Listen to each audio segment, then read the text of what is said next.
viewers, and welcome to this WRC 7 impressions video. So I'm joined today by Martin. Hello. And Kevin.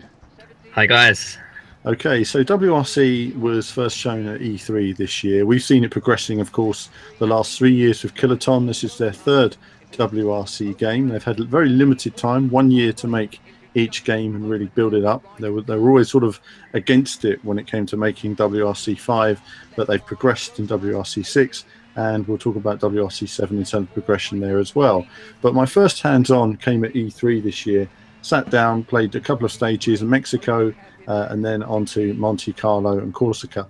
And the first impressions I got were one of surprise at the improvements in terms of the handling, surprise at the improvement in terms of the graphics.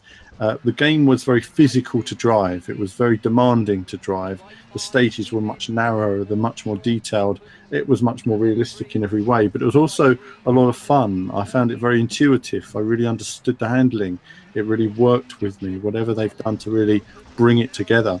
I also noticed the throttle control, and I mentioned that in my earlier videos as well, especially on the dirt. You're needing to use that throttle to get the back end out, get you sliding around corners. So overall, I came away from E3 very impressed. But then I look back, and I mentioned on one of my other videos, was it really as good as I thought it was? Or, you know, perhaps the hype of E3 perhaps caught me up, right? That doesn't happen to me, but I thought, you never know. And then I played the final game. They sent it to me, obviously, on the PC, and I was immediately enjoying myself. Set my wheel up, good to go. And I've thoroughly enjoyed playing through the game so far. So overall, hugely impressed with what I've seen so far. Kevin, you've been playing through, you're working on our review at the moment. What have you made of it so far? Well, I mean, for me, it's probably the surprise of the year so far. It's a title that, yes, we did expect, you know, incremental updates from last year.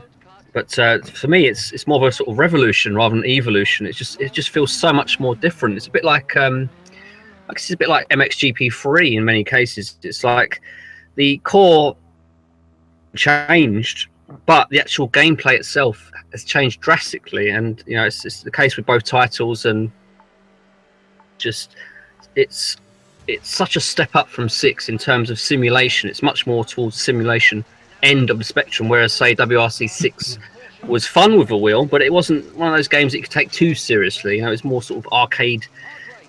I guess somewhere in the middle of arcade and sim, whereas they're very much going after the simulation markets. It's a massive step up, and it seems like they're just, you know, continuing to listen to fans, and fans want simulation now. It's all about sim. You know, that's what we're all after at the moment, and yeah, it just seems like they're going in the right direction now, and you know, it's fantastic to see the longer stages. You know, got the epic stages as well on top, which we'll no doubt talk about in a little bit of time. But for me, it's such a big step up in terms of the actual gameplay that.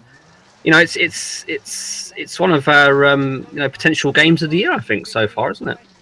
Yeah, I mean, overall it's a massive surprise, and you know, it does always surprise me how many commenters on our videos seem to understand sim racing, a real rally car. Yeah, I've driven a real rally car. I'd say I've not driven it on the limit, but I've driven one, and it was quite quick. And when I play these various different rally games, I think to myself, how do all these gamers, have they all driven rally cars on the limit? Do they all know what they're talking about? And obviously nobody knows what they're talking about. They're all talking, I've played dirt rally, it feels like a rally car to me, and my observation of driving a rally car, therefore that is how it must be. But for me, in actual fact, when I started playing WRC, I found driving a rally car was a very intuitive thing. You know, you really do feel the wheels, and you feel the car, you feel it gripping, you feel when it's not gripping, you feel the back end stepping out. Well, as soon as the back end steps out, you know, counter steering's an intuitive thing. You just do that. And I found that in playing WRC 7, it gave me that real vibe of being in the real rally car. So, you know, from my point of view, I mean, if you look at dirt rally, people, you know, a lot of people seem to think it's perfect. Well, I wouldn't say. On dirt rally, I felt sometimes it feels a bit too smooth, and I don't know. In the past, I've mentioned Martin, in the early builds, I didn't get the feeling of speed, and you know, sometimes I felt it was overly bumpy even on some stages, and it just didn't feel right and flowing and tactile to me.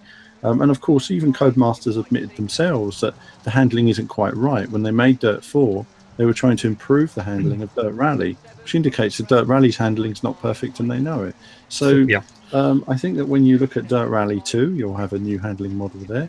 I think that what they've achieved with WRC is a really important intuitive balance where everything works. So when you're transitioning between dirt and tarmac, you really do feel that transition immediately through the car.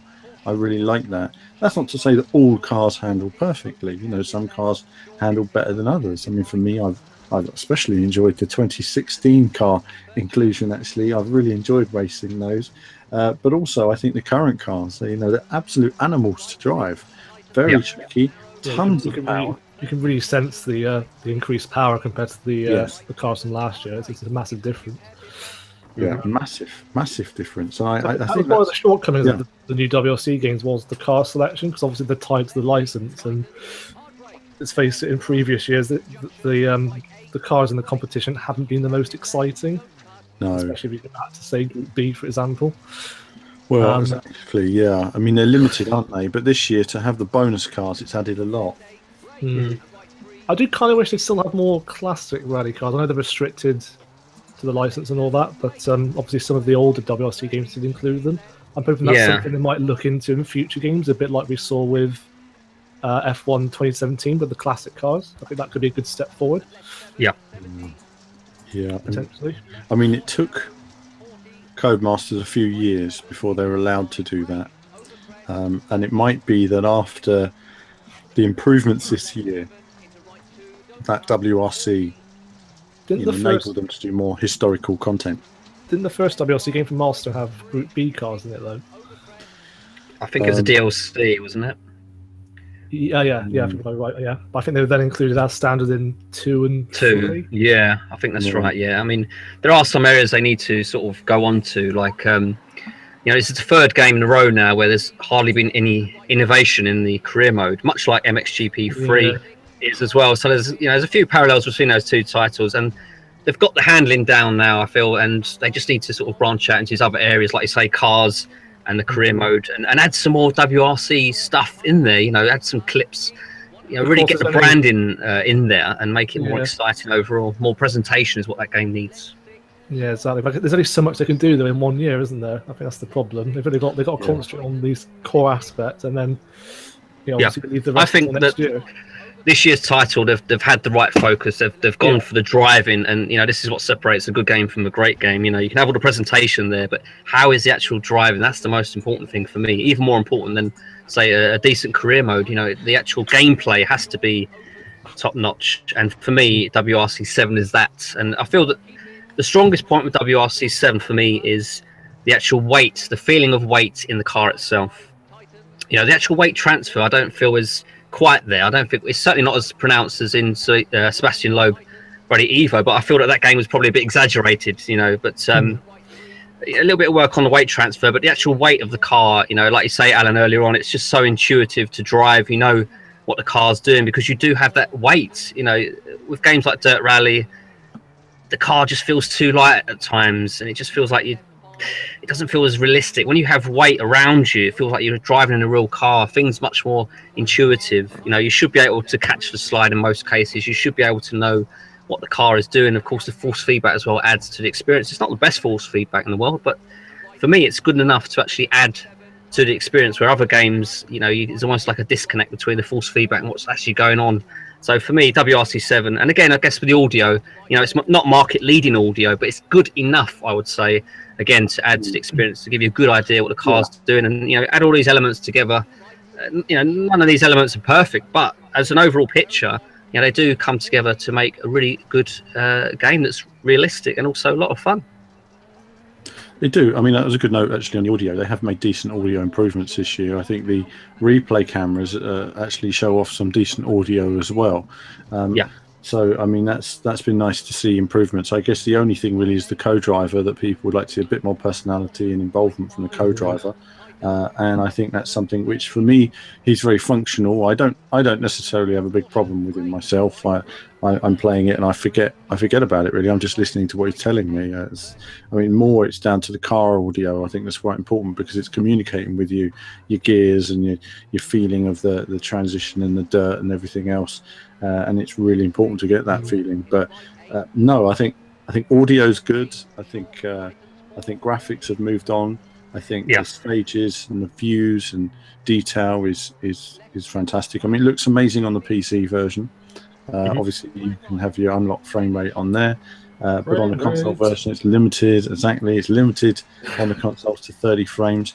I think that on one hand, I think it's a shame that it's limited to 30 frames. On the other hand, again, they have gone for detail over frame rate, and ordinarily, I'm always generally a frame rate person, but I've been playing it a bit on the console, just a little bit more. And ordinarily is, it does play surprisingly well anyway. A bit like Drive Club, though. I've had a lot of fun on Drive Club at 30 frames, and some games it really affects them negatively. But on the subject of frame rate, the last WRC games on consoles did suffer in that department. Yes, it was very unstable, wasn't it? It wasn't consistent. I've not really played enough to really judge, but from what I played, it seemed to be a bit more consistent. Have you found that? Way more. Yeah, way more. I mean, you could probably count on one hand how many times I've noticed real noticeable frame rate stuttering or slowdown. So it's massively improved over 5 and 6, which is fantastic news. And just everything really has improved. Like I said, apart from the sort of career mode, which is basically a copy and paste from 5 and 6. So, but everything like graphics, audio, handling, they're the three main sort of things with racing games, and they've improved in all those areas. So they've concentrated on the correct areas for now, given the limited sort of resource time. And in future, if they do future WRC titles, then we'd like to see more cars and extended career mode, or more branding and stuff like that. It's all about building the foundation, isn't it? Yeah. I mean, I'm excited to see what Killerton do next. And of course, I'm a massive Test Drive Unlimited fan, and we believe they're working on number 3. So if they can have half as good handling in Test Drive 3, then I'm going to be a very, very happy chappy, shall we say? There's a lot of potential of that, I must say. Yeah, I mean, there's a lot of potential there. No, I was just going to say now, obviously, frame rate. I mean, we were talking about the last year's game. The stuttering really affected me negatively playing last year's game because it was unlocked. And I found it very off-putting. And so that really damaged the longevity for me of last year's game. As enjoyable as it was, it wasn't it just, the frame rate really got in the way of the experience. So this time, at least, they've sorted that out now. It's much more solid. And on the PC version, obviously it depends on your rig, but for me, I get a nice, typically smooth frame rate, which you'll have seen on the videos relating to it, and more coming. So I enjoyed that immensely. I think, we're at this point now where we're looking at what we would like to see. I want to talk a moment about what we'd like to see in WRC moving forward, and some things that aren't in the game. Have a think about, chaps, the things that you'd like to see that aren't in there. Kevin, what would you like to see first? Well, as I touched on earlier, it's you cannot have the same sort of career mode over and over and over and over again. So I'd like to see more depth to it. What actually that means, I don't know. How can they really add more depth? Perhaps, I don't know, you can have some sort of management going on, or perhaps sponsorship deals, or I'm not quite sure where they can go because obviously they're limited with the license and stuff. But well, I think that's I'd like to see. Yeah, go. I'd like to see more branding, more WRC clips in there, more. Give us an introduction to each of the countries. Give us a real sort of journey like we saw with old Evolution Studios titles. It really did have that something special about it. It felt like it was going across different parts of the world and experiencing different surfaces and weathers and stuff. And it's just lacking that bit of presentation for me the most, I guess. That was just the point I was going to raise. When you look at the Evolution ones on the PlayStation 2 years ago, whatever, they had amazing polish. That you felt like watching a TV show, and they had great helicopter cams and everything. So I think for me, like yourself, they need a much more polished one-player experience that really makes you feel like you're with your rally heroes and you're part of that environment of being a rally driver, the complete the complete aspect. At the moment, it's still quite detached, isn't it? It's still quite old-fashioned in terms of the overall design there. I think one of the things for me that has been the replays. The replay cameras need quite a bit of work. I think they really need to work more on making the replays look better. I think it adds a lot to the TV experience to see the physics working on the cars looking accurate, the accurate TV and helicopter. I mean, quite often, if you've watched a helicopter point of view, it keeps flying behind mountains and stuff like that. Can't even see the car half the time. So, I mean, one of them was Great Orne I was on the other day, the UK stage, and it flies to the wrong side of the cliff.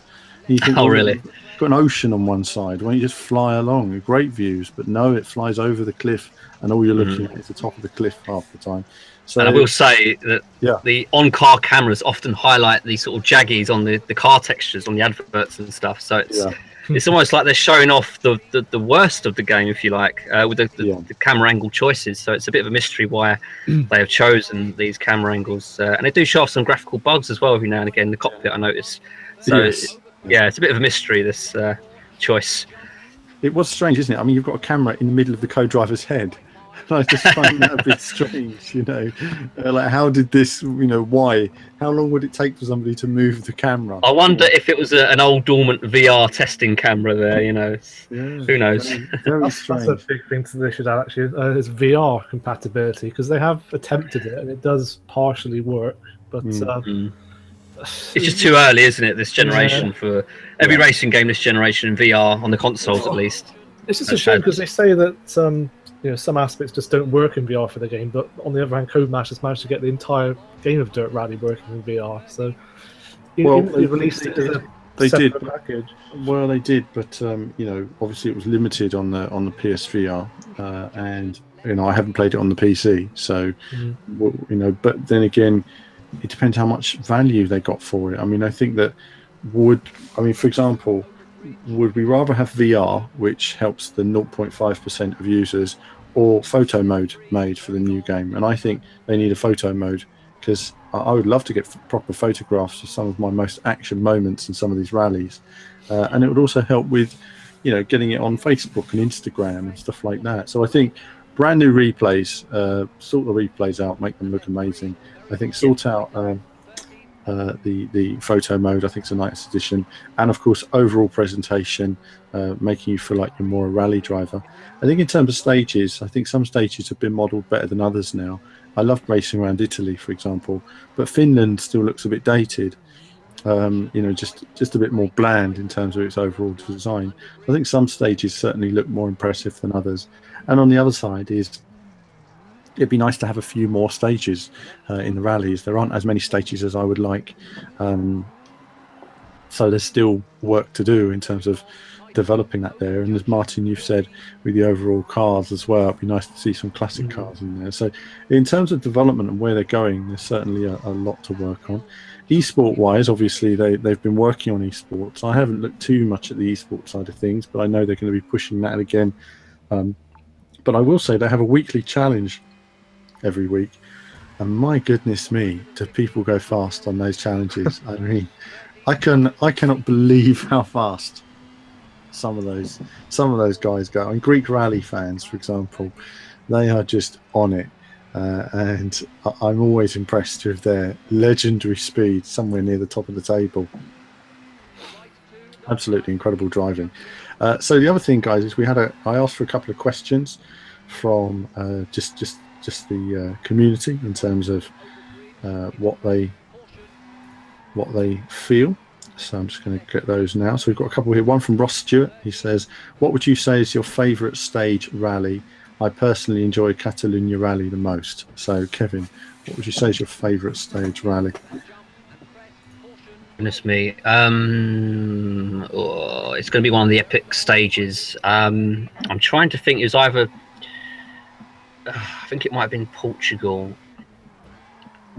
I'm not sure if it's Portugal or not off the top of my head, but one of those epic stages was just absolutely amazing. It was raining at the time as well, so I had to take on the whole stage under rain. And of course, the rain effects are pretty cool, I find. Like it sort of distorts your image on the windscreen, and you have to have your wipers on, otherwise it soon gets pretty blurry. And it's not drive club levels, but I feel it's quite effective, a way of sort of portraying the rain and the lack of sort of visibility. So it's very clever the way they do it. And going through this epic stage, it was just like the Nürburgring of rally stages for me. It was just incredible. It was such fun, such intensity. You know, that's the one word to sum up WRC 7 for me, is the intenseness of it. It's just incredible. And you get to the end and it's like, wow. I had to go around, you know, just go for a walk around just to sort of chill out, you know, get my heart rate down after I finished. It was just so immense. Yeah. Epic is just the right word, isn't it, for these stages? It was incredible. They are. I mean, the Poland epic stage, all 23 kilometers of it.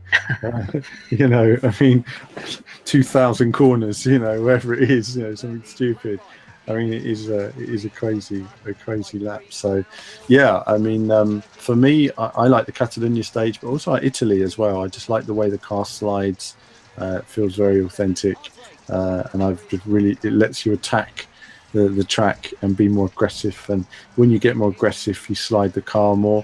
It's harder sliding the car than people realise, because you need to push very hard on the limit to slide the car. It's not easy sliding it. Some people say the car doesn't slide as much as it should in real life. Well, I say to myself, well, actually, it's probably more authentic to real life, because you need to be on the limit or really pushing to really get the car sliding. I mean, on some dirt conditions, yeah, perhaps the car would slide a little bit more. I mean, I got a rally driver take me out once, and it was like playing Sega Rally. I mean, he just was sliding around corners like no tomorrow, which was very interesting. Now, Martin, have you played enough to see any stages you've liked? Any have stood out to you? Probably not, to be honest. Although, I mean, I was going to say Italy, admittedly, out of the ones I've played so far. It's very twisty, and some of the sections are just unbelievably narrow.